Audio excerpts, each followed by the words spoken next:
Si Archie Concepcion nga ba ang pwedeng maging bagong point guard ng San Miguel? Interesado na raw ang San Miguel Beer na kumuha ng bagong guard at posible na i-offer nilang kapalit dito ay si Jerica Hanmisi sa pamamagitan ng 3-team trade. Mapupunta sa San Miguel si Archie Concepcion, si Jerica Hanmisi naman sa Converge Fiber Xers at itong Terra Firma Jeep naman ay merong maaakuha na player mula sa San Miguel, baka si Chris Miller. Interesado raw ang San Miguel dito kay Concepcion lalo na at ang husay na pinapakita nitong laro sa Converge Fiber Xers. Alam na natin na ang SMB gusto makakuha ng bagong point guard at si Concepcion daw yung nakikita nila na magiging solusyon dito. Kaya nga mukhang iyan talaga yung binabalak nitong San Miguel na pumalit na dito kay Tiongson. Kaya tignan natin kung ito yung mangyayari. Kung sa bagay itong San Miguel Beer naman, hindi nakakagulat kung iyan talaga yung kanilang binabalak dahil itong San Miguel Beer, syempre hindi yan masaya noong natalo dito sa PBA Commissioner's Cup. Natin na naging problema talaga sa SMB ay yung import nila. Nagpapalit-palit sila at ang tagal bago nakapasok si Boatwright. Nung nakarating na si Benny, medyo huli na talaga ang lahat. Pero ang San Miguel hindi naman may tatanggi na meron ding mga issue sa point guard. Kaya nga ito si Archie Concepcion, yun ang kanilang gustong makuha. Kaya nga itong San Miguel Beermen talaga, hindi ako magtataka kung bakit yan ang kanilang gustong ma-acquire.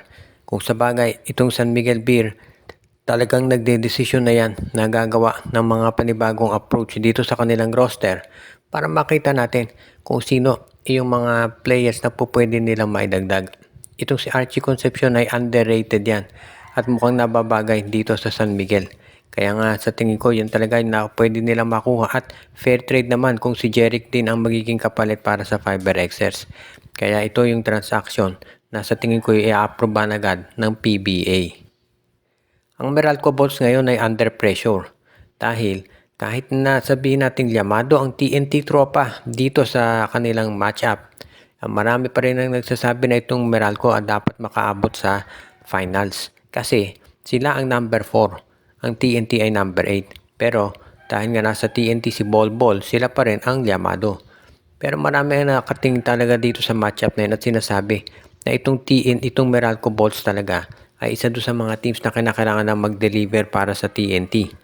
Ever since kasi nung nanalo sila ng kampyonato, mga talos 2 years na hindi na nakabawi itong Meralco at sumadsad na yung kanilang laro.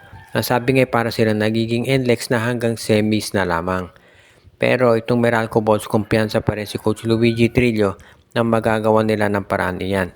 Ang magiging susi para dito sa Meralco Bolts, kinakailangan nilang mahanapan ng paraan kung paano mapipigilan si Bol.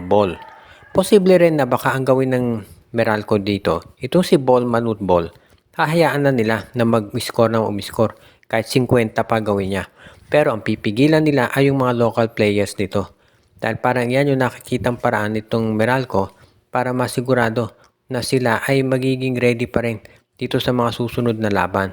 Dahil syempre kung ang gusto ng Meralco ay makasabay talaga at makaabot ng finals, kinakailangan talaga na pigilan nila itong mga nabanggit na players ng TNT. Or gaya nga nung nabanggit natin, posibleng hayaan nilang umiscore si Bol, pero yung mga local players ng TNT, yun ang kanilang pipigilan. Nakita na natin na ilang beses na yung nangyari dito sa conference, score ng 40-50 si Bol, pero yung mga local players hindi makaka-score. At yan ang dahilan kung ba't sila natatalo. So isa yan to sa mga game plan na po pwedeng gawin nitong TNT tropa. Kaya nga sa ngayon, yan yung nakikita natin dito sa lineup nitong TNT sa ngayon.